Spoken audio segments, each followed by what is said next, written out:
Welcome to the Addiction Connection podcast, connecting the hope of the gospel with the heart of addiction. I'm Mark Shaw. We have an incredible podcast story to tell you about. I say incredible. It's just unusual. This will be a short podcast, but I wanted to share this with you. Genesis 1, verse 20. I don't get to read these kind of verses much in addiction podcasts, but here we go. Genesis 1, verse 20, and God said, let the waters swarm with swarms of living creatures, and let birds fly above the earth across the expanse of the heavens. So God created the great sea creatures and every living creature that moves, and with which the waters swarm according to their kinds, and every winged bird according to its kind. And God saw that it was good. Verse 22, and God blessed them, saying, be fruitful, multiply, and fill the waters in the seas, and let birds multiply on the earth. And there was evening, and there was morning, the fifth day. I do want to see our environment preserved and protected. It's not a big thing in my life. And so I was reading an article today. Here's the title of the news article, CBS News. Are you ready? Salmon exposed to cocaine swim almost twice as far as those without, study shows. Salmon contaminated with cocaine will swim longer distances than usual. These salmon got high on cocaine. That wasn't the craziest part. That's the New York Times. Salmon exposed to cocaine swim almost twice as far as those without, study shows. So the CBS News article is the one that I read, and so they basically had, in Sweden, they had some free time on their hands, and they tested salmon, and they gave a control group nothing. They gave another group cocaine that would be like a drug abuser might use, and then they gave the salmon, a third group, the byproduct of cocaine that doesn't break down. So one thing I learned, and the reason I'm even doing this podcast, because it's silly in some ways, right? But I remember Dr. Daniel Berger teaching about psychotropic drugs and illicit drugs, and just how drugged our culture is in the United States of America. Our wastewater is full of the non-broken down byproducts of drugs. And wastewater treatment, thankfully, is able to get rid of some of these toxins, but it doesn't get rid of all of them. And I remember Dr. Daniel Berger just, he's so brilliant and such a great teacher, and he was talking about it, and it was almost like a side note for him, a throwaway. And he said, hey, yeah, in our water, there's these chemicals, these drugs. So if you don't drink bottled water or RO water or have an RO machine, you might consider that and think about the water that you're drinking. Water is great for you. I love water. And so they tested these salmon who were given cocaine and found that they swam 1.9 times, almost 2 times further than the other salmon.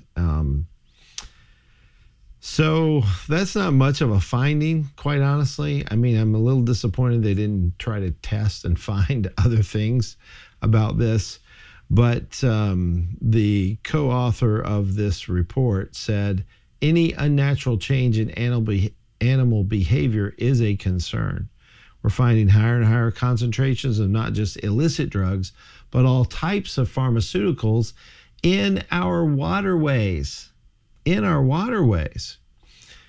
So it's already happening in our water. He says the unusual part is not the experiment, it's what's already happening in our waterways. So this study with the salmon came out just a couple days ago, but in 2024, a study published in the journal Science of the Total Environment revealed that wild sharks off the coast of Brazil tested positive for high levels of cocaine, marking the first time the drug was detected in free-ranging sharks.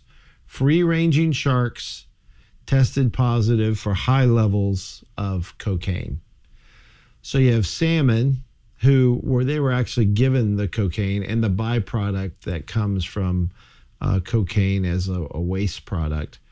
And it affected the behavior of these salmon in the recent study. And then this was just the finding in this particular study was on sharks off the coast of Brazil. Sharp-nosed sharks caught off the coast of Rio de Janeiro. All 13 sharks tested positive for cocaine, with concentrations up to 100 times higher than previously reported in other aquatic animals. Scientists believe the primary sources are untreated sewage from drug users. There you go. So that's why I'm talking about this. It's untreated sewage of drug users and drainage from illegal refining laboratories, while less likely lost or dumped drug bundles from trafficking also could be considered a potential source. So that's the deal. Cocaine levels were found to be 3 times higher in muscle tissue than in the liver. All females in the study were pregnant, raising concerns about potential damage to fetal development and the shark's DNA. I have to laugh a little bit. I'm sorry. This just strikes me as funny. So that was another deal, and there have been other tests. Bottom line is, our wastewater treatment center systems are a blessing, but they don't get everything.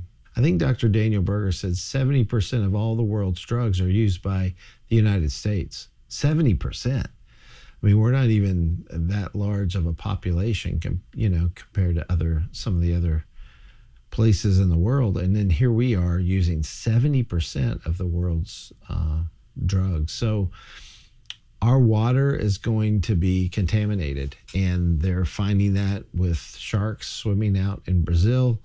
You might say, "Oh, that would never happen in America." Well, I'm sad to tell you it is happening. And again, Dr. Berger brought this up a while back, and I remember hearing that and being stunned, because I never thought about our drinking water having pollutants in it and chemicals. But because these chemicals aren't broken down well in the body, and then they're excreted from the body into our water system, and then they're treated, sometimes the treatments don't break down those byproducts.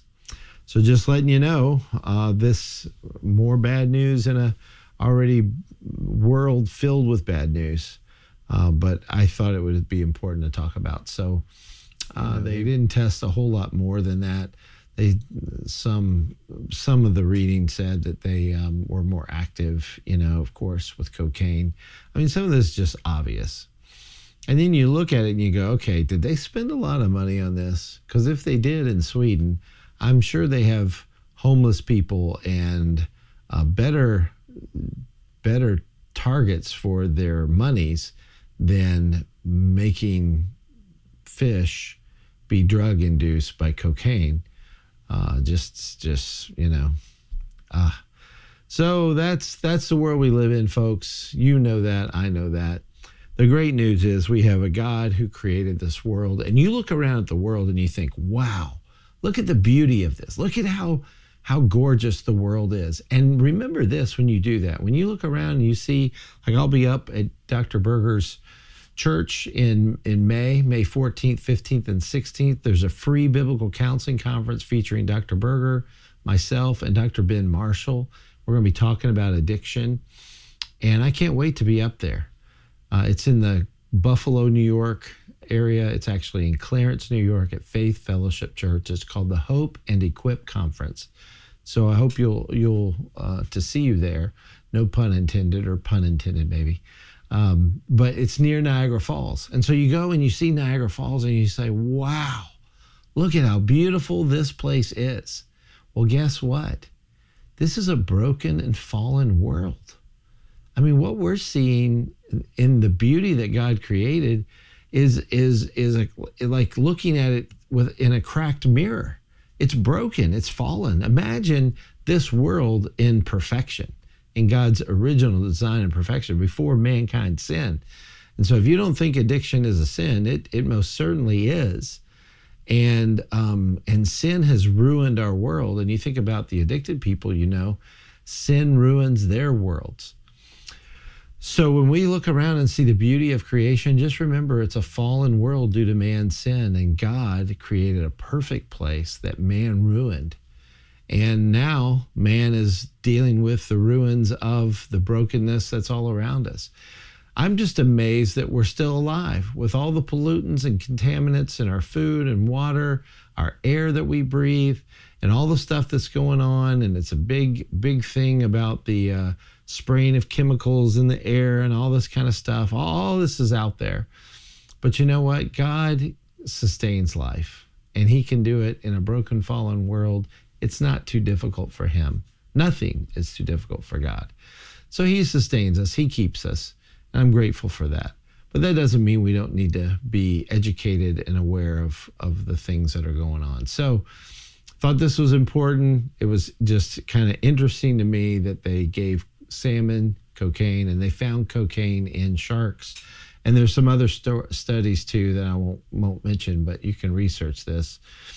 Bottom line for us is God is on the throne, and we can trust him.